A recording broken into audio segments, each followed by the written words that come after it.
Welcome, one and all, to the Echoes in the Atrium. This is, I think, our third episode. We are the podcast of the Library of the Unknown, which is the sister YouTube channel for the Library of the Untold, by our founding father, Joey Phipps, whose ideas and speculations we mirror and fractalize here in the Atrium with our own echoes and interpretations thereof. I am Nico, your master librarian for the Discord of the Library of the Untold YouTube channel community. Super honored and happy to be here as always. With me is Cosmic. He's another one of your Discord moderators. Say How's hi, it Cosmic. going, everyone? I hope you're all having a wonderful day. By the way, that intro was amazing. Please continue. I don't even want to interrupt. No, you're fine. Thank you. I've done this once or twice. So it's fine. Usually it's Lippin and I, and we have a grand old time. Lippin is taking a well-needed, well-deserved vacation this weekend, and Cosmic is taking over the reins of the techie stuff with Craig Bot, and we appreciate you both. So let's get into it. Today, what's the name of the video that we're doing today, Cosmic? So this is Modern Mystics and Ancient Shamans, DNA, Serpent Mythology, Zen, and Gnosis. Holy shit. Beautiful title. Beautiful title. I'm so Let's excited, so fucking excited. go. Yes, everything about this is right up my alley. Absolutely. Let's see what this is about. And we'll just pause, by the way, for people tuning in for the first time. Essentially, we look at the videos that has been made beautifully by Joey, and we essentially just break it down um, in simple terms as much as we can. We may go on tangents, that is to be expected, but of Definitely course, expect that. it's all Absolutely expect that. yes, absolutely expect that. But of course, it's all with love and compassion in our hearts. So let's get started here. I'd like to share 3 simple but difficult steps to see outside our biological limitations and behavioral programming. These steps will not make any sense without a little bit of groundwork being covered. Anyone familiar with this channel knows that this is not an attempt to make you stay till the end. The information prior to these steps is important, as we know that jumping into deep waters is far less jarring when prepared. So right off the bat, I would like to say a couple things that will either make you change the channel altogether or more eager to climb down this rabbit hole with me. The reality we perceive is a fractal of a more complex infinite reality. Think of the shadow of a cube. It's a square or a hexagram. We don't see the cube, but instead we see the shadow, and that is the reality in which we live. So a long ass time ago, but also kind of yesterday, human beings were created as capsules that are meant to act as little schools. I'm not Joe Phipps any more than you are Tyler Joseph or whatever your name is. The entity who is really us is something that we cannot imagine with our mammalian brain. This prison is often referred to as the black cube for metaphorical purposes. This cosmic entity that is the self with a capital S Okay, decides do you to want to teach stop it there? itself. Because I feel like that's a lot to unpack. What was that, Nico? I said, do you want to stop it there? Because I feel like that was a lot to unpack. That was a lot to unpack. I get so like captured into the things that Joey talks about here. Is there It's a the specific visuals. frame? Visuals Yeah, suck it's you the in, and you're like, visuals. It's like I know it's the whole thing. But I was going to say like this seemed where I should have paused because I was really just looking at the symbolism, talking about the hologram, the 2D universe, oh yeah, um, this image is a really good the place. the Merkaba or the, Star of David, as some people call it, the six-sided, this is all relating to Saturn or all relating to mind, body, spirit. It depends. Like, Nico, do you want to please enlighten us? What do you have to see here, Oracle? So first I want to say something about his 3 steps, right? At the beginning of the video. in the introduction, the very first thing he says, he's like, I want to talk about 3 steps. These, boom, clarity, ritual, defocalization. And throughout the course of the video, he explains them, right? But he lines them up 1, 2, 3. And then the next image is these steps to this right here, right? 1, 2, 3. Right. So he's building a storyline and he's setting himself up for future knowledge bombs, right? This subliminal messaging in the back of your head starts you, it sets the tone for what's coming next, right? He knows what's coming next. So Mm. visually, he speaks to your subconscious and says, get ready for some fucking knowledge, right? And he's keeping it to 3 things. And he's doing these waves of 3s, maybe unknowingly, right? But clarity, ritual, defocalization, right? He's going to get into all these things. And the first thing he starts talking about after, what he's going to talk about is why, right? Right. So he Right. goes into why he wants to talk about these 3 things. And he says biological limitations. Boom, first one.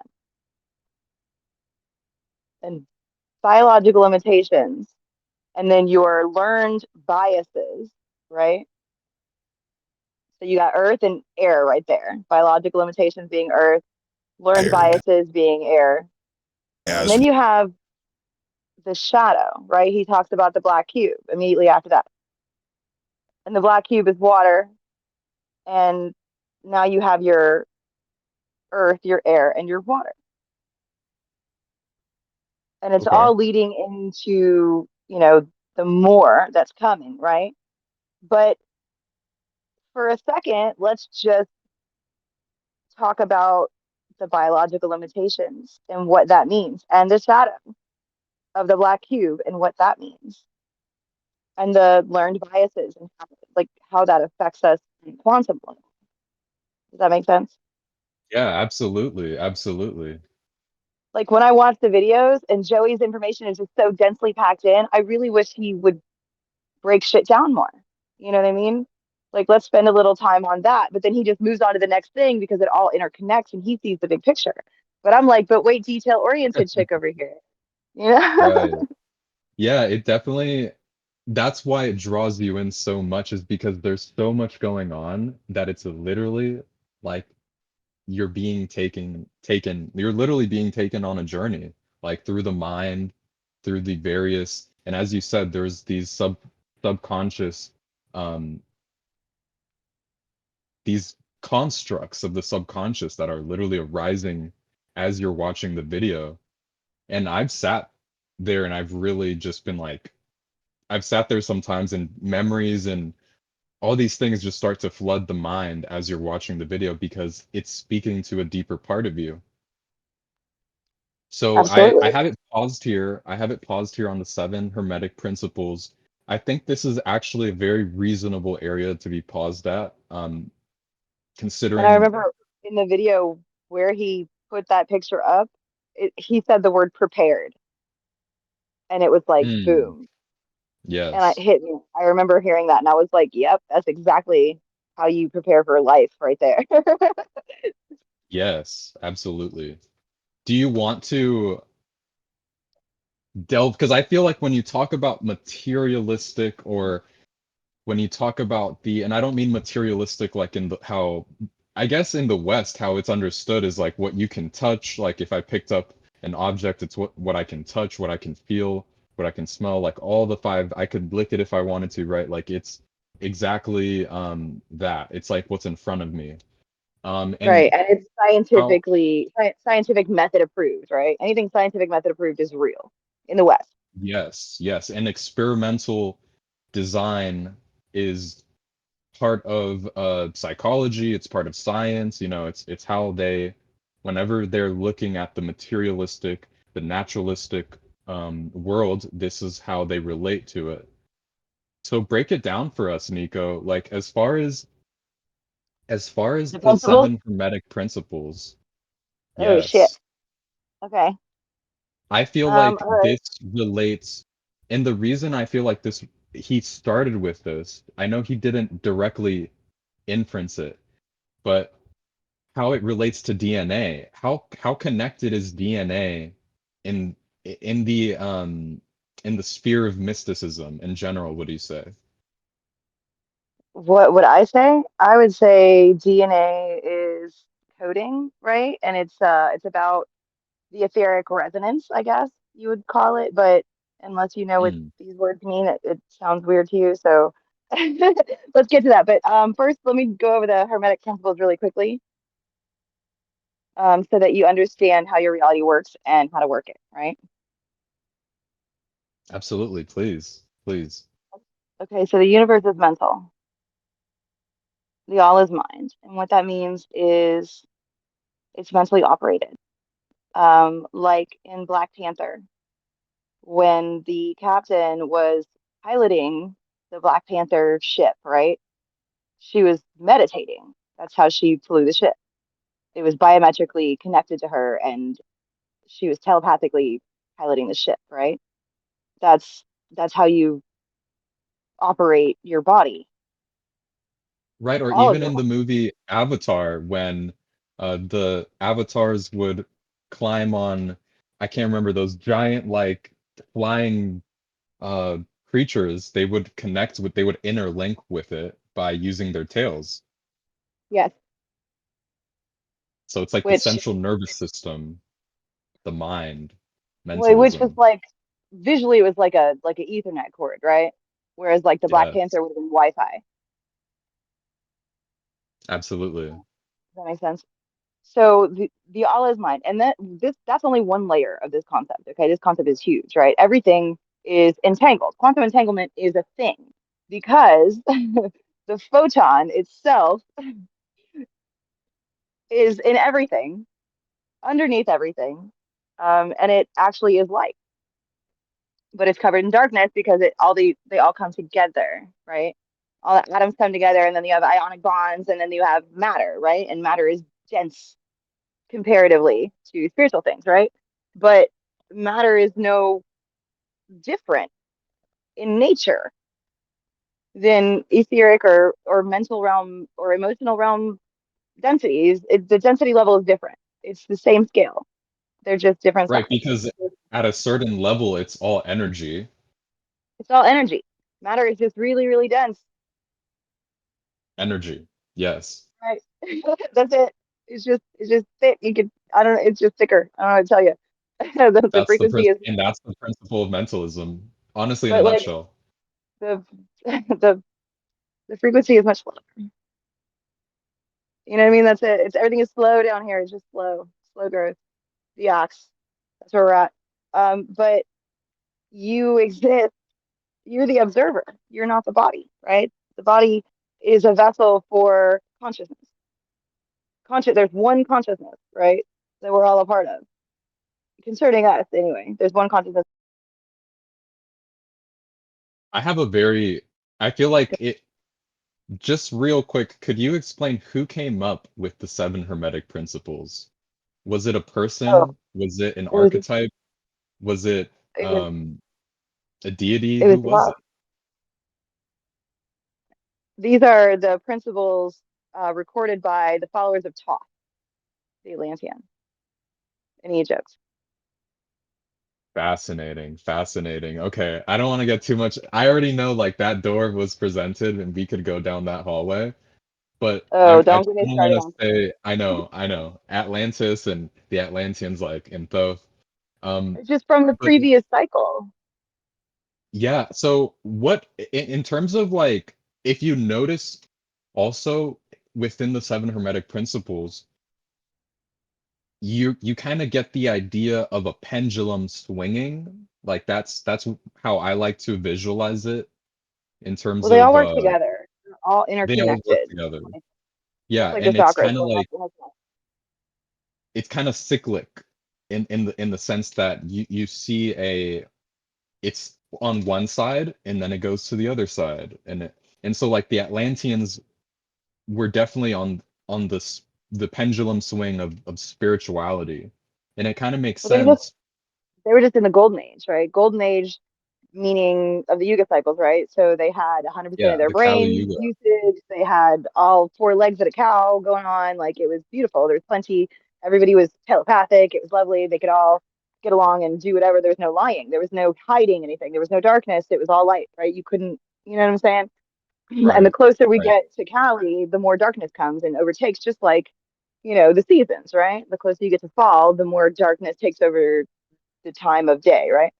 So And that's what I was going to say is we are basically because we're in Kali Yuga cycle, but we're slowly coming into, if I'm understanding correctly, as we've came into the age of Aquarius, we're now actually pivoting um towards, I would say, an equilibrium before it gets to the spiritual golden age. What are your Well, we're thoughts? out of Cali. We're out of Cali now, and we're in Treta Yuga, which means we are in the age of communication, and we're going. We're ascending now. We're in the ascension cycle, which means it's only going to get better from here. As far as the consciousness level goes, not the small details of like which country is being a douchebag today. Samsara, Like yeah. As far as, on yeah. the much larger scale of What evolution, which takes millennia. And what you've just described there, so like you're saying samsara itself, or like world, or what's out in the world, the suffering of the world, that's not necessarily, you're saying that's not going to change, but you're saying that the Maya, or the mental correspondence of samsara, so like how people view themselves, how they view others, like these things are going to get better. The evolution of consciousness is going to increase its awareness.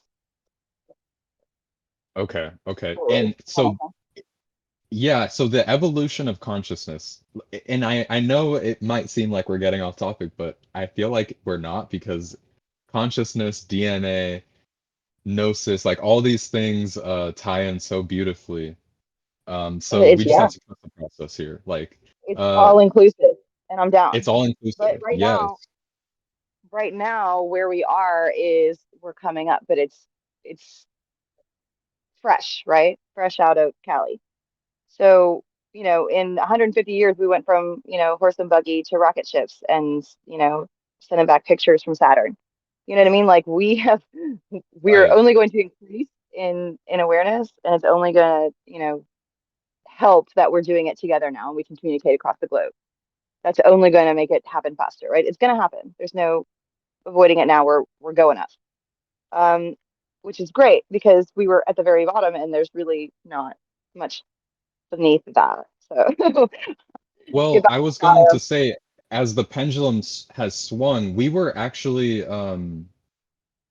if you look past 150 years, we were in what some would call a dark age, and we're now we then we it makes sense. Like I'm saying, it makes sense that from a psychological perspective, humans were looking at things like transcendentalism back in the 1800s, and there was a lot of that going on in the West, like Ralph Waldo Emerson. There was a lot of these great philosophical thinkers, and they were with that movement and bringing that energy that God is one, nature, I am the transparent I, all these very beautiful concepts. And then all of a sudden, um it, like, the pendulum started swinging.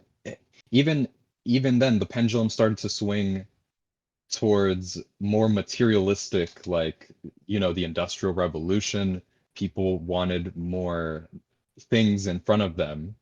Uh, and in that way, like, the ego identity, the collective unconscious identity shifted from being one that had a, if you understand, like a golden kind of like enlightenment concept to it, to being more materialistic. And now, like, we've seen in our day and age, like, the impacts of materialism. And I think that there is like a collective shift occurring, and the materialistic side of humans are perhaps becoming more dormant. I would hope What are your so. thoughts? Yeah, you would hope so. Okay, Um, so it's not like cut and dry, like these things aren't just going to happen overnight, of course. But no. when exactly do you think we entered into the current cycle we're in? Should I tell you guys? Some people say it was like 500 AD. Some people say it was like 1890. I want to be like, it's probably a transitional thing that you would only see in the sky. You know what I mean? Like you'd have to go back over charts to see the exact time that the clock turned. I see. But if I you see. go by the Aztec calendar, it was 2012. But whatever. Um, It it does doesn't really seem matter. it Like does seem to like me, these are cycles. These are definitely like cycles within the mind, cycles out in nature, like and that's why well, I was yeah, asking about the Atlanteans essentially is because they were observing these cycles, but they didn't just have a naturalistic perspective on it, they also had a metaphysical perspective on it too, oh, which for is what we sure. Well, they see were in the connected. seven. Yeah, this is what we're seeing with the seven hermetic principles and why it's as accurate as it really gets. Like you can Right, delve into all of absolutely. these, but yeah, they're like So, okay, all interconnected. speaking of which, back to that really quickly. The algorithm of nature as our environment, as the environment for consciousness to have an experience, right? An organic experience. You with me? Right. Right. Yeah, I'm So listening. I'm following. nature itself, nature itself is programmed. These are the programming commands. Right, like you're saying you've now distinguished between humans and the animal kingdom, essentially, like that we have free will while the animal kingdom has more, they go off of a more like their consciousness is perhaps, and I think this all relates to like the seven chakras even, right? Like they're very much rooted in the first three, while humans are able to experience the upper, the higher self. Yes, but that's not what I'm saying. I mean, yes, all of that is true. But that's not what I'm saying. I think that the animal Okay. No, nature, no, please go on. I'm saying that nature itself, like our environment, like the Hmm. hologram or whatever you want to call it. Okay, Oh, the it's physicality. I see. just this realm in general, physical realm in general, right? What you Hmm. see and experience in your waking consciousness in the physical body. These are the rules to that game. This is the underlying coding of the physics of the environment that you're in. Are you with Well me? said. Yes, well said. So if you want to play the game and you want to be at least have a chance, right? You need to know these rules and you need to know how to work them because this is how it's working you anyway, either way, right? So mentalism tells you that you have a back door, right? You have access. You have access to all of the programming coding of everything. And on autopilot, you automatically subconsciously project subconscious situations for yourself to encounter to give you the opportunity for choice, to give you the opportunity for growth. So, okay, this is a really good visual example of what I'm describing as far as awareness goes. So, in the mentalism aspect of your being an active player in your environment, you start out at the bottom of the pyramid, which is the smallest portion, Hmm. because the pyramid is inverted because it's Earth and not, yeah. So anyway, but so you start out with only the sensory perception, and you are always absorbing light. Always, that's it. You're only ever absorbing light. You don't actually have capacity for awareness yet that would enable you to project voluntarily anything beyond autopilot as far as mentalism goes, right? Into your reality, right? So you start on autopilot and that's all you can do. And as you utilize your chakras, as you grow and go through the experience of the hero's journey of the life, organic life, you expand your awareness and you go up, which opens your sensory perception more, right? Like Right. at the minimal amount of clairvoyance, of spiritual seeing the unseen, you can tell when Where somebody's would you lying. say, yeah, and I was going to ask you, where would you say that is that the fourth dimension? Essentially, Well, like on this to an chart, if we extent, were to use it's a these terms. it's a heart chakra um, skill, but your heart chakra is on autopilot to a degree when you're born, right? So you use just like your brain. They say you only use like 7 to 20% of your brain, but that's not like all in one corner, and you don't you know you utilize parts of all the parts of your brain, but only this much at a time, right? Right, Same right. thing, same thing with the chakras. You utilize, various parts of your chakras all the time, but just only a little bit at a time, and the more you grow and understand and learn and make good choices and follow your instincts and be true to who you are and not who you're supposed to be, the more your chakras open up and the more awareness you have. But at a minimal level, you can understand when you have a gut feeling, or when you can tell somebody's lying, or when a kiss is all you need to know how you feel, or whatever. These are little nuggets of clairvoyance that you naturally have on autopilot. But if you try and you put your conscious effort into knowing thyself, right, then you open your awareness more and more and more closer to the top of this chart, and then you see more of what's there. You feel more of what's there. You know and understand more of what's already there. Yes, absolutely. And the way you described the consciousness itself that everyone is experiencing, really, you could say it's all one. Some people think that's like super hippie, but really the hippie movement, once again, these are just like the pendulum swings of the collective unconscious. And so we have things to determine whether we speak about the Atlanteans or we talk about the hippie movement of the 70s. But no, but you're And right. It is all one. there's been a lot. Yeah, like there's been, yeah, so this consciousness, what this chart is essentially depicting is that once a person moves up the dimensions of consciousness, the way they have it described here is lower ego self. That to me makes more sense than using like the word hell or purgatory, right? But they're just showing it how different people have used in these terms and concepts. Yeah, the lower ego self is the part of us all rooted in like survival or status or sex, right? So when a person increases from feelings, so it's like the psychology, because again, like, and I said this to you before the recording started, I genuinely believe that there is a connection between the Western idea of imagination and the Eastern practices of spirituality and how they have viewed the unseen. Because essentially, like when you look at how these mystics, sages, and saints were having these far out experiences, there is a sense of imagination there that there had to be a spark of imagination for them to experience these things. And so that's going into the higher self, right?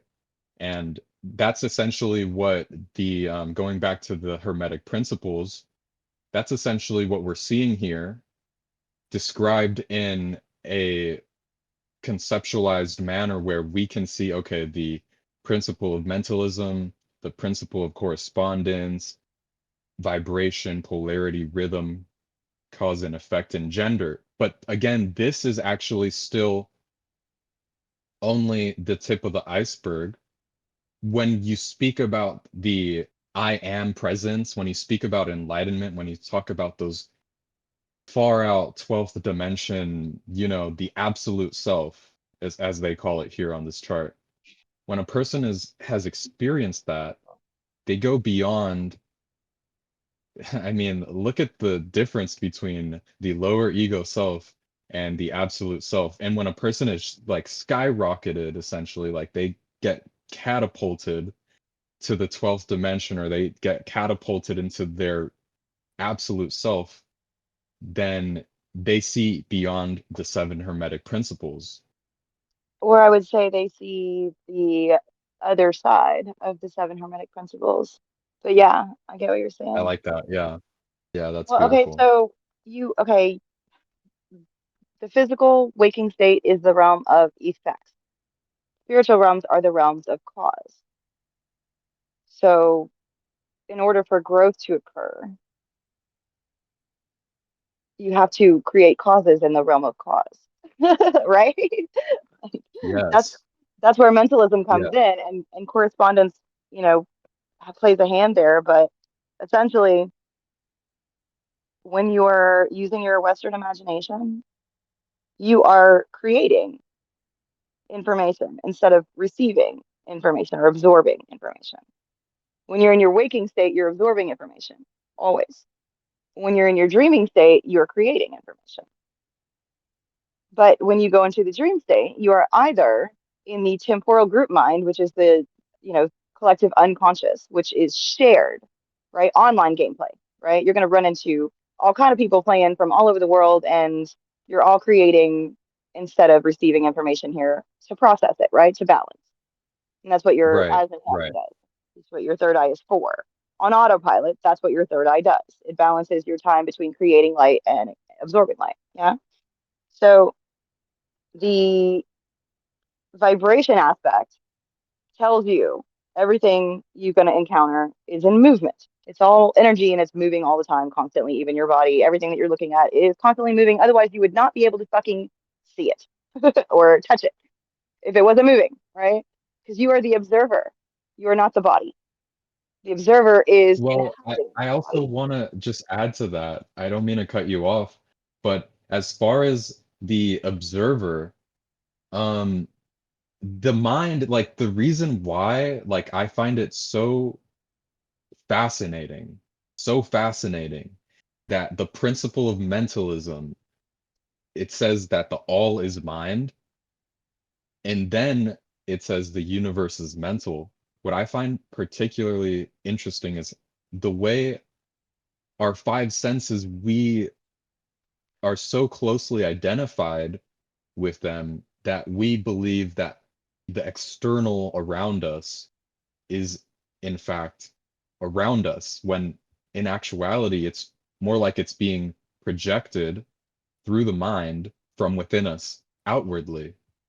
And I think that is like, because then like the eyes themselves, you start to realize your eyes are just, what they're really seeing is what they're picking up. And like if you look at a painting and I look at a painting, we're not going to see the same things. It's No, we're not. actually going to be it could be entirely different, because and how that looks physically, how that looks in the brain, the occipital lobe, which is in the very back of the cranium area, is it's actually what's generating the image that you're seeing. And so, I mean, that's why it's so mind-blowing when you really look into the seven hermetic principles and you realize that it's describing it in literal fashion. Like the all is mind, it's because it's really within the mind, or um, how that looks, I guess, could be like even the brain, essentially. And I think that's actually a great question. Would you say that the mind is the same as the brain? I would not actually.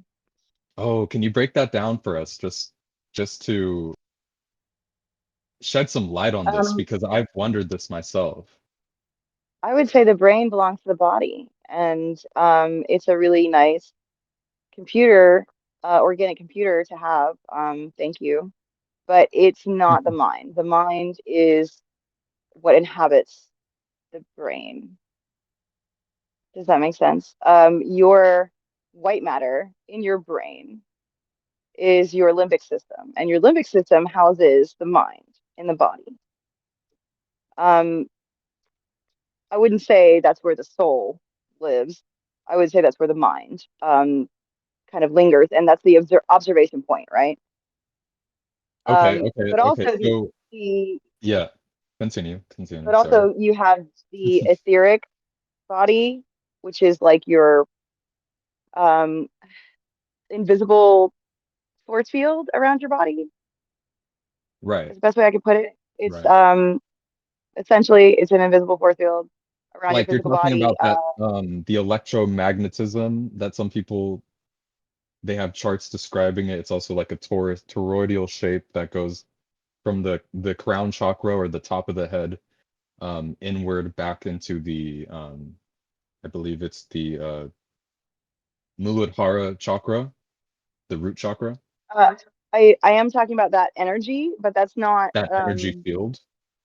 that energy. Yes, is the same energy, but it's the etheric body is like it looks just like the physical body, right? So it's actually a mold for the physical body. It's more like the morphogenetic field of the physical body. So the morphogenetic field is that dielectric, electromagnetic field around the body that actually operates its movement through space-time, if that's not too fucking No, ridiculously no, I'm complicated without still backstory. following. I do understand like so is the ethereal body when people astral project, for example, is that the body that they're using as a vehicle? Of course, I'm saying that their consciousness is now within the astral body or the is it the ethereal body that they're controlling essentially? So the astral body is the next level body. So the etheric body is like the in-between physical and astral. So it's like the jumping off point. It's like that where the temporal group mind is, where the collective is in that Wi-Fi connected neural network of all consciousness everywhere on the planet, right? Right, Does that right. make sense? So like Yes. your body houses your, your own little personality on the Discord, right? Like just your name, that's your body, just your name on the Discord chat. But the Discord like atrium, like the group, the main chat room or whatever would be like the group consciousness. So when you're in there, you're kind of in an in-between place. Like you're not just by yourself anymore, but you're in a group of of mentalism that you can't control, like there's a lot of shit going on around you that you didn't One create. way also, And now one you're way in. also that I've thought about this just from the macrocosmic to the microcosmic level is I think about it like cells within a body, the cells make up the body. Or like we are essentially, if God is an organism, we are the cells that make up this organism. That's another way I've thought Yeah. about it. And it's like a big neural network. But yeah, so all the minds, all the pieces of consciousness, or everything that has a mind, which is not just animals, it's plants and minerals too, collectively have like a bandwidth where everybody's co-creating subconsciously the online gameplay that we're interacting with on a daily basis, right? And that is correspondence. Polarity says that On multiple, is it on multiple planes of existence, or is it how do yeah, the you bandwidth is like your focus is only within a certain bandwidth, but the frequency goes on and on. Like frequency level changes like a piano, just fucking always the octaves just in a spiral pattern, always forever. Um, wow, but fascinating. so polarity is probably the most important thing to fucking know about the algorithms of nature because where there is black, there is white. Where there is blind, there is sight. Where there's wrong, there is right. Because where there is darkness, there is light, right? So polarity Duality, tells yeah. you polarity is the dual nature of all things, right? So you're gonna have I was just talking about this yesterday about like Lilith. Okay, Lilith is, the supposed, demoness, horrible fallen angel chick, whatever, supposed to be the first wife of Adam, blah blah blah blah, right? That whole story. Yes, yes. Right. So Lilith and Mary Magdalene or Sophia, um, or Isis or whatever you want to call her, they're the same person, right? So it's the Shakti, Kali, whatever. They're all the same person. They're just mirror images of that Right, desire. from an esoteric, because that's also one thing I just want to point out.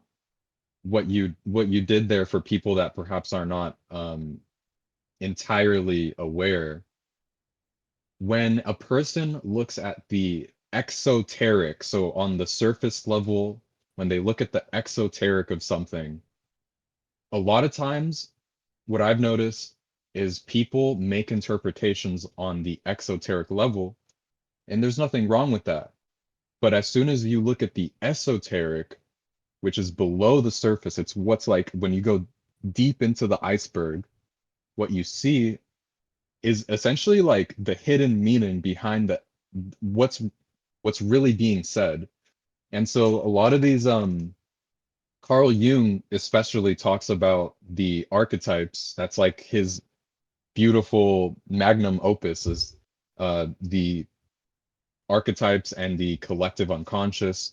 And he did a lot of work on, in that way, he is like the father of psychology. Um, and he speaks about this concept of the inner eye. Actually, in Memories, Dreams, Reflections, like that's something that he goes much into depth. He speaks about the inner eye. And I wanted to ask you, do you think that the inner eye, how does it relate to the principle of polarity? Is it dualism? Is it past duality itself? Um, because is it that it's on all planes of existence, or how do you categorize that? How do you speak about that? I would just say that the inner eye would be the observer, the thing that you actually are, right? As opposed to the outer eyes, which is sensory perception. So sensory perception is, you receiving data from a light source that you have chosen to differentiate yourself from, so that you can gain perspective, because that's Right, how you right. raise, that's how you change yourself in dimensional awareness, right? And You so have the the dot. ESO, The dot is first whenever, dimension, and the first dimension can't move anywhere, mhm, right? And then you have the line, and the line is a series of dots, and now we have movement, right? But it's just a change in angle because you always had the option for movement. You just didn't move in the first dimension. And when you chose to move, you crossed over into the second dimension. And then when you chose to move in a different direction, you chose to cross over into the third dimension, right? Now you have added to your perspective, thereby ascending yourself in dimensional awareness. Yes. wow, that was beautifully said. And from a esoteric perspective, would you say then like that when a person is reading these stories, because you mentioned Lilith and you mentioned like from an esoteric perspective, it almost seems like these are archetypes, and that from the perspective of like what's occurring psychologically or within a person, um, all of these are existing at once, but they're not necessarily tuned in to the existence of a certain, like how you said, the angles of light, like depending on how you look at it, you're going to see something different. So in the case of, you mentioned Lilith being the first wife of Adam, how does that, because Lilith ends up becoming a, uh, I guess I don't know, she becomes like The whore of the Babylon, that's what queen she of the becomes. queen of the queen of succubus, yeah, or like she's like this, essentially this force to be reckoned with, but like I would say on the side of Okay, darkness, so if Lilith that makes is an sense. archetype of the divine feminine, right? Lilith is an Okay. archetype of the divine feminine in both cases, right? She's the darkness aspect of the divine feminine, and feminine nature is in and of itself cold, dark, wet, angry, like all of the things that we don't find pleasure from, right? Because there Okay. is the pain side of Yeah. pleasure. You wouldn't know pleasure was a thing if not for the pain, right? So pain must exist, and that's where the dark she devil comes in, right? So Lilith is the one extreme end of the divine feminine. The other extreme end of the divine feminine is Sophia, wisdom, understanding, Mhm. Mary, the Virgin Mother, love, Hathor, Freya, all of these things, all these ideas, these archetypes are embedded into our legends and our myths because it's part of our subconscious that we're still trying to work out. And just like in a dream state, you place things around you that you're still trying to work through, right? So you can still process that. And the waking state and the dream state are similar like that because of mentalism and correspondence. And there you go, right? So Right. Larry says that, Mary Magdalene or Sophia and Lilith are the same. They're just two ends of the same pole. And one of them is a positive charge and one of them is a negative Mhm. charge. And when you are in the spirit realms, in the realms of causation, you're in the positive end of that pole. And when you're in the physical realm, the realms of darkness, the realms of things which die, right, of growth and death and whatever, these realms of effect, you get the Lilith version, right? Like, sorry, that's what we've No, no, that reflected it makes out. perfect sense. I honestly think that it's interesting though, and I kind of have given this some thought, like, why is it that there's the principle of vibration, which is third, and then you see the principle of rhythm, which is fifth? They're not describing the same thing? They're not, they're showing how to work it. Okay, first you got to know that it's mental, right? Super important. Then you got to know there are other octaves outside of where you can play that are waiting to be played, right? Then you got to Right. know how to change yourself in frequency, and that's vibration.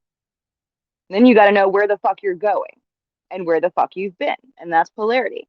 And then you got to know how it's going to come at you as you move, and that's rhythm, right? Rhythm says that the swing to the left is going to be every bit as hard and with every bit as momentum as the swing to the right. It will always be equal. What you put out, you will get back. Okay, so understand and pay attention and fucking get really good at dodging, right? And then Yes. cause and effect tells you how that plays and that you can manipulate causes in the causal realm and then experience them in the effects realm, right? Cause and effect tells you to fucking pay attention, and then it's about timing, right? You're really just conquering time at this point.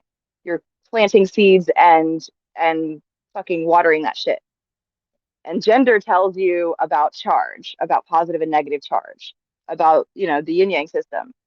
And that's what powers vibration, how you move through polarity around rhythm through cause and effect corresponding to mentalism. You know what I'm saying? It all flows together. It's all part of the same fucking Wonderful. thing. You have to Wonderful. move them. You have to understand how they each work individually so that you can work them all together. And And this that's will the end. allow people. That was beautiful. I wanted to ask, with the seven hermetic principles, will this allow people a more defining existence in their in this physical reality? And how does Defining. one a more defining, so like if they have a goal that they're trying to achieve, or how does Lilith become Mother Mary? Like how, like, will this allow them or give them perspective on how to do that essentially? Or how do you, like, what's the first step in using the seven hermetic principles, would you say? It's a lifestyle. You got to get good at it. So like autopilot features, you can walk through life and just react to things that happen to you all the time. And then your whole life is happening to you, right? Hmm. Or you Right. can learn about the Hermetic principles and you can literally pick up the controller and start pushing buttons.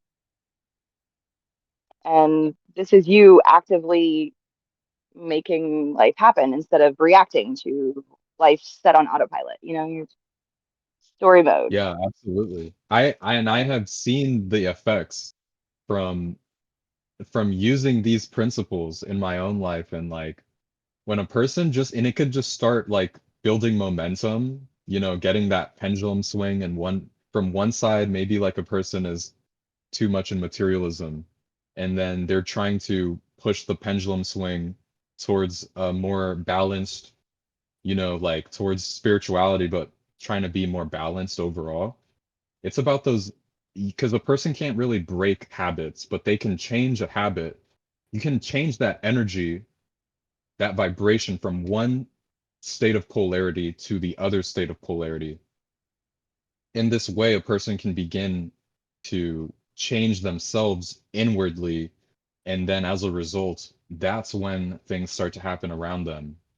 Uh, as far as I know, it's kind of going a little off topic, but as far as manifestation goes, do you think that when a person is trying to manifest a goal, for example, should they directly try to manifest that goal, or is it more about doing it, working on the feeling that comes with that goal versus the actual results of that goal itself, if that makes sense? You need to make your goals broad, I guess, and vague. Um, so you're not trying to manifest an effect. So You it's need to better manifest to, that whole so by that you mean like not to quantify with numbers like what exactly it is you want. Like if a person wants to manifest $1 million, like they shouldn't actually manifest $1 million. They should manifest the habits that can lead to that result, that quantifiable result, essentially. No, I'm saying you gotta dig deeper. Like you don't want $1 million. What you want is security, Mm, right? Or comfort or, relief or something, right? It's the $1 million is just the form it takes. It's the mirrored image, right? That's the Lilith in the situation. You need to figure out where Lilith comes from and discover her Mary, right? What's the origin of that desire that plays itself out in the behavior of money, right? Because money is just I energy, right? It's all just Yeah, energy it's exchange. energy.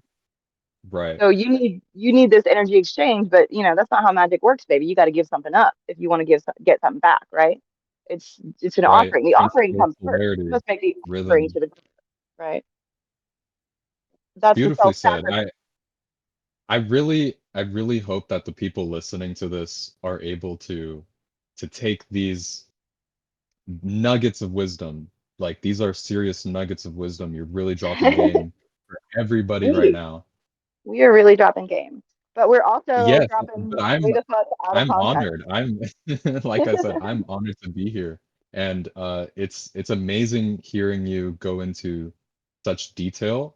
I hope, because like I already have like the thought in my mind, like someone at home that's watching this video, they're gonna be like, ah, he should have asked this, he should have asked that. Like I hope that I was able to like broadly cover the seven hermetic principles as like we go into this video, because like we basically just spent like 20 minutes breaking that down for the viewer at home. And I really hope I was able to get like most of the questions that people would have on this, just like from a brief glance. I really hope I was able to cover all of them. At this point, however, I think we should move on to the other parts of the video. What do you think, Nico? Yes, let's do that because we'll never make it through if we don't. I know. 29 seconds. Let's go. Would Yeah. like to say a couple things that will either make you change the channel altogether or more eager to climb abysses. Yeah, let's This go here. cosmic entity Okay. that is the self with a capital S decides to teach itself about something and needs to learn directly, not spoken of or read about, but experienced firsthand. We call this Gnosis. We enter the black cube to encounter suffering, as this is the fastest way to grow. No mud, no lotus. Although sometimes we regret it. When the self enters the black cube, it is not one body or even two, but very many different bodies in different timelines even. If you have ever met someone that you just instantly click with, or someone that you just and hate with all your guts, this very well could be a fractal of you emanating from the self. This formless entity we call the self remembers all things experienced within the black cube in order to bring this information back to the halls of a mentee, or the absolute or unified field. Okay, that was a lot. Just right there, I'm not gonna lie. That was a Okay, lot. Already we so paused it. Yeah, what anything you saw there that like you want to directly so he's just not touch wrong, upon? okay? He's not wrong. Okay, you enter He's the not the black wrong. Yeah, cube. You enter the black yeah. cube, which is you going into the, organic experience, right? And maybe you have chosen, it's like sperm, right? Going for the fucking egg, right? The black cube is the egg, right? Boom. And The room world. Yeah. I mean, it's the entry to a whole nother world and a whole nother lifetime. But it's Mhm. it's on a timer, and it's in a time space that only has so much battery left, right? So, as soon as you get there, your body starts dying, right? It's cool. It's gonna get bigger first. You're gonna experience shit. You're gonna learn. You're gonna grow. You're gonna hopefully save some, documents for yourself later, in a big ass fucking Well, pyramid or something. If you that know that where you right left off. there, what you just said right there, like I just want to like just interject that when a person looks at other people, not that they're just people, but like that they are like hourglasses. Like you don't know, like when you go to a park and you see a bunch of people there, um, it's beautiful to think like we're all kind of just like in this little, it's just a drop of a moment. Like it's just a drop of a moment. Like my life, that's why humility I think is so important on this journey, because we realize just how like brief it all is, how like quick it all happens. Yeah, it's Sorry. like Free Guy. No, it's like Free Guy. Like we're all just NPCs and we don't realize it. Well, no, not necessarily NPCs. Oh my goodness, that term gets used so much nowadays, and I feel like it feeds into like when people use it though, like they're calling other people NPCs.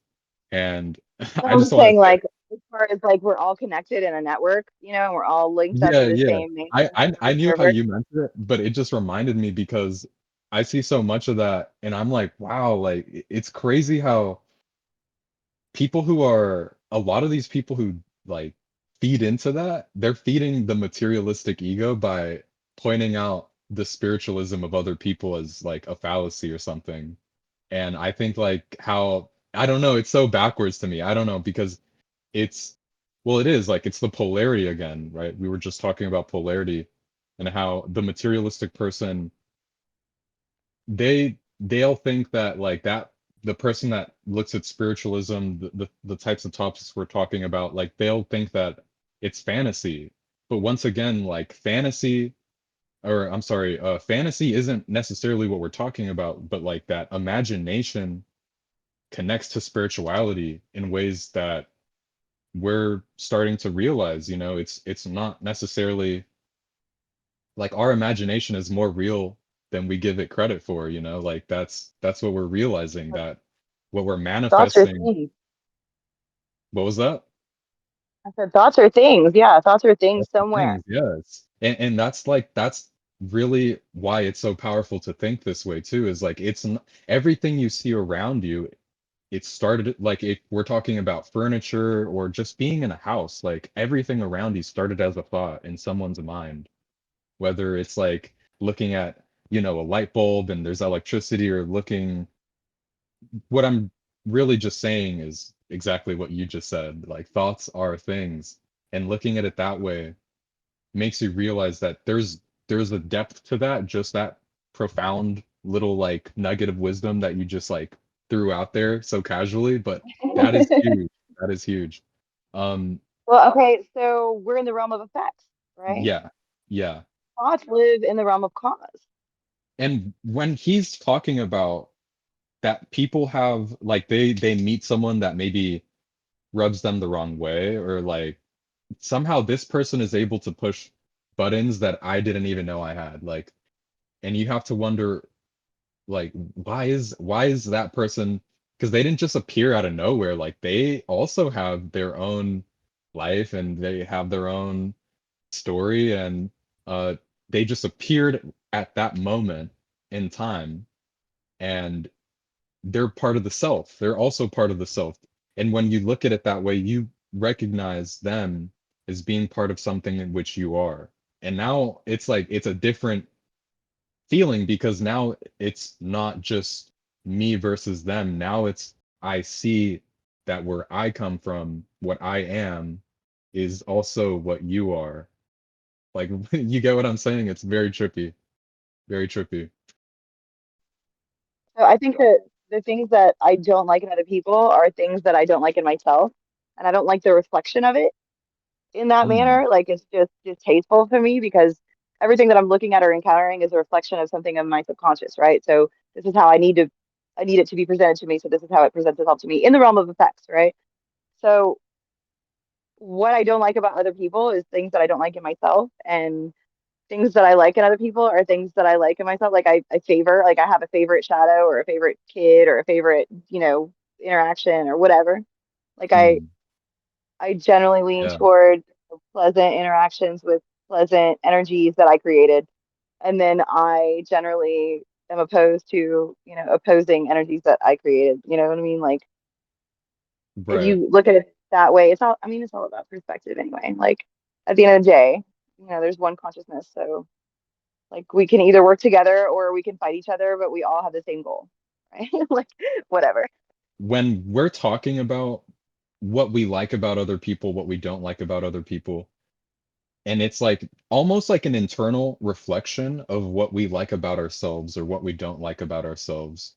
We're talking about the identity in which we have taken on, essentially, right? Like, but our consciousness, when you go up the ladder, so to speak, and the absolute self is presented to be just one, that kind of just fades away. In the singularity, one finds that there is no division or non-division.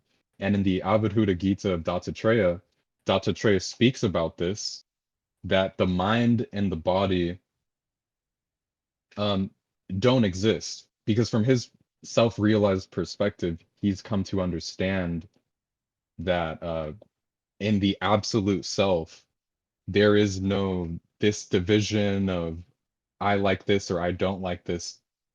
That is our ego identity, which we take on for, various survival, for how we are as an individual, our personality. Um, and it becomes it becomes very clear that these types of things can be changed. You at any moment, I could change something about myself, not just on a physical level, but on a psychological level. Like I was saying about the pendulum swing from materialistic to spiritual. Um, and when Carl Jung talks about the unconsciousness, it's very clear that this is like at the base level of what awareness is. It's it doesn't judge anything. Like it is completely just pure and it's there and it is. And this is beautiful if a person experiences it directly. And this is where Gnosis comes into play. And as we'll see in this video, Field, whatever you want to call it, depending on your culture. This information is then studied and clarified. This higher self retains memory in timeless space, and our animal bodies tend to pick up on that memory. And when we pick up that frequency, it will cause a phenomenon called deja vu. Like radio waves that are picked up by changing the station, our mind can also change frequencies to pick up bigger portions of reality. There are those who can pick up this frequency naturally without any kind of help. In today's society, we call them mentally ill. In the world of yesterday, they were called mystics and shamans. An Oriental proverb states that freedom does not exist. Instead, only the act of freeing ourselves. But what are we freeing ourselves from? What steps can we take to become liberated? okay, I think that is a beautiful place to make our final kind of just conclusion on all the things we've spoken of here. Of course, tomorrow we're going to really dive into depth on this with Spooky in the call. Yes, But let's do because that. yeah, I definitely want to like get his take on all this because I mean it's beautiful when consciousness can interact about these things. Like it's No, but really amazing. great practice run. Like great conversation anyway. Like even if we weren't doing this, what a great conversation. I know, I honestly forgot it was even a practice run. I was like so into it that we really just we really immersed into the conversation we were having. Like that was beautiful alchemy. I really enjoyed it. When he's Same. explaining here, Yeah, yeah, absolutely. When Joey's explaining here that we can't free our, like he says that there is no freedom, but there is the act of freeing yourself. Could you, any nuggets of wisdom you have on that? Well, so freedom would be one end of the magnet, right? And then polarity states that there has to be an equal opposite end with a negative charge in order for that to exist, right? Okay, So, so essentially the journey itself is the end goal. well, I mean, nah, yeah, but nah, but yeah, but nah. Like it's a progressive, kind of climb, right? Um, so it takes, the quite a few lifetimes, right? But evolution is slow in the realm of effects because you're at the negative end of the magnet, right? So it's darkness here I and see what you mean. light in the realm of cause, is reflected in the realm of darkness. And we got to deal with reflection. And in that dealing with the reflection, we can practice for when we have to deal with the actual thing, right? The source. But we're not ready for the source until we can deal with the reflection. And that's kind of the reason for samsara anyway, right? So it's like a training ground. Right. So the consciousness needs to work its way toward being able to absorb and process and translate more light at one time, right? And then, shit'll get moving, right? Like, but right now we're just kind of like Exactly. still climbing. We're climbing with that really big boulder and it sucks a lot, but we got to keep going. We just got to keep going. But yeah, One freedom, beautiful, the one act of beautiful, like, freeing yourself, I guess, is what he's saying freedom actually is. yeah, the Freedom act of, is really just eh, the act of freeing yourself, for which you would need something to capture you first. You'd need to be yes, bound. yes, First you would need to be bound. absolutely. Exactly. And that's kind of the, in a way, it is a disillusionment, right? And disillusionment of being in a trap. And I've spoken, or I've listened to the lectures of Alan Watts, and I've mentioned them to you, and I've spoken about them Love in the Alan past. Watts. Yes, I love Alan Watts and how he speaks about the person thinking they're in a trap, and then they realize they're not in a trap. There is no trap because There's a who they think is in a trap doesn't even exist. The ego that thinks it's in a trap doesn't exist. well, And okay, so you need to be able to differentiate yourself from other things because relativity is a thing, right? If you want to play here, you right got to be relative to other things. In fact, in you know here, what? yes, yes, Just be relative to everything. How about that? Like you have your own personal, mode of observation, and everything outside of that is relative to you, right? And right. now you can start to build your character and pick out your clothes and grab your gear as you go and learn the environment and where not to go and who to let follow you and who to stab you in the back, and you got to learn all that shit as you go, right? But like the initial hmm the hmm initial binding of the consciousness is for growth purposes, and that takes a while. But that's what Gnosis is for, and that's why we do all of this. There's this beautiful lecture by Ram Dass where he speaks of it's the title of it is Washing Yourself of Yourself. And in it he speaks about how there when a person is raising in consciousness and they're having these beautiful experiences of gnosis and the light is expanding within them and what happens at some like as you go on that track the way he describes it is that the track where it leads when a person not just has their self-realization but when they almost become like a mirror. They essentially have embodied now this light and they're completely absorbed within this the absolute self, but they're also still amongst us. They're still like living, they have a body, but they have now reached that state. He explains that at no point does the person experience the thought that they made it because the absorption back into the absolute self, when that consciousness becomes absorbed back into the absolute self, it it does not experience it, there's no room for it. It just becomes absorbed back into God, you could say. And so they don't experience the way he says it is the person who he who reduces himself to zero does not know when they have reduced themselves to zero, because the he that reduced himself to zero isn't there anymore. Like they essentially um have given, like that's like what a Eastern Buddhistic, like the in Buddhism when they talk about the no self, and they're talking about uh nirvana without attributes, they describe it as this, that it's an absorption back into the absolute self, which is absolute. They don't really have any, they just say that it's not this, that it's not that, but like they say that's what you are, but that you're on the journey to get to that point. But there's a certain the way Ram Dass says is there's like a certain neuroses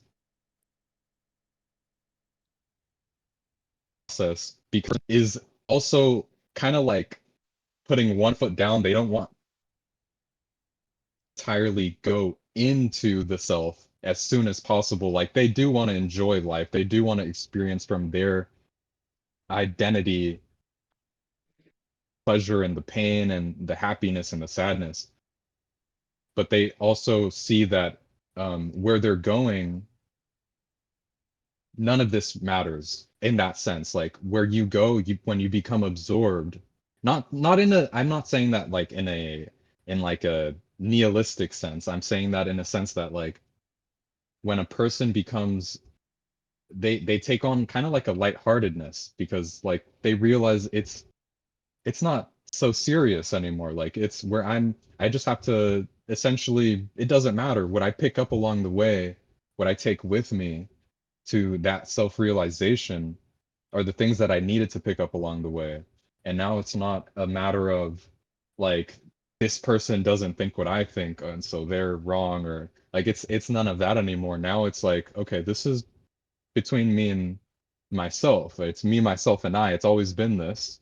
But I am now on that journey to realize and remember, because people have purposes. I do believe this is like one of the things that, like, in terms of what a person came here, why they chose to incarnate into this plane of existence, why they are here, is they have a purpose. And if they don't seek it out, if they don't like, if it doesn't come from it, because it comes from within. So if it doesn't naturally come from within, because I do believe that things line up a certain way where a person's purpose comes to fruition.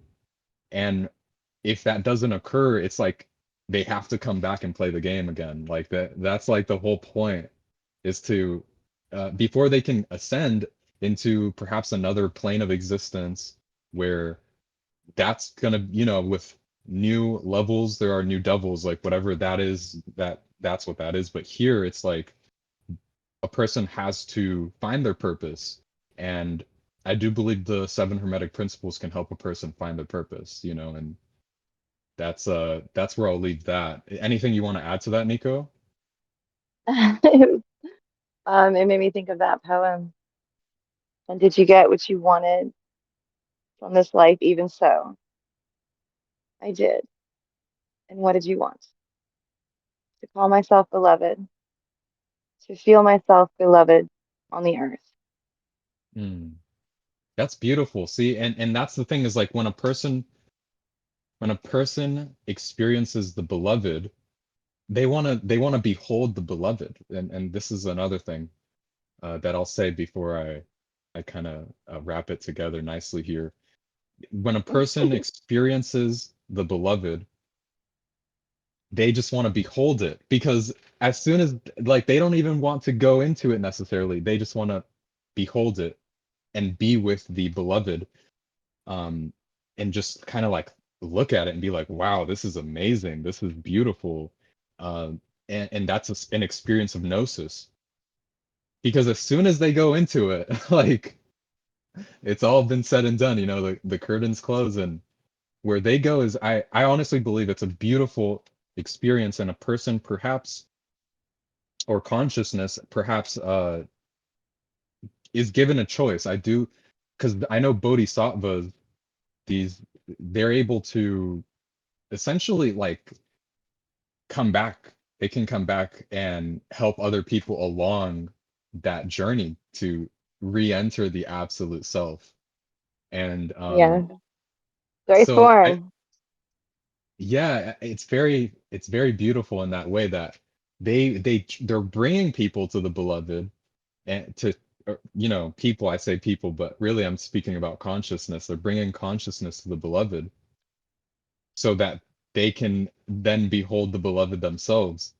um and in that way, it's beautiful, and it's something that I definitely think that Buddhism and Hinduism, and like when I personally was exposed to it, I didn't understand it, but it was because like I didn't have an open mind to it, and I didn't know anything about the ideas that Carl Jung was speaking of, anything about like a lot of these philosophers, a lot of these psychologists, and very brilliant minds, beautiful consciousness. They were all tapping into these states of consciousness that we are talking about. And from that perspective, you understand that the esoteric is actually trying to provide the means in which a person can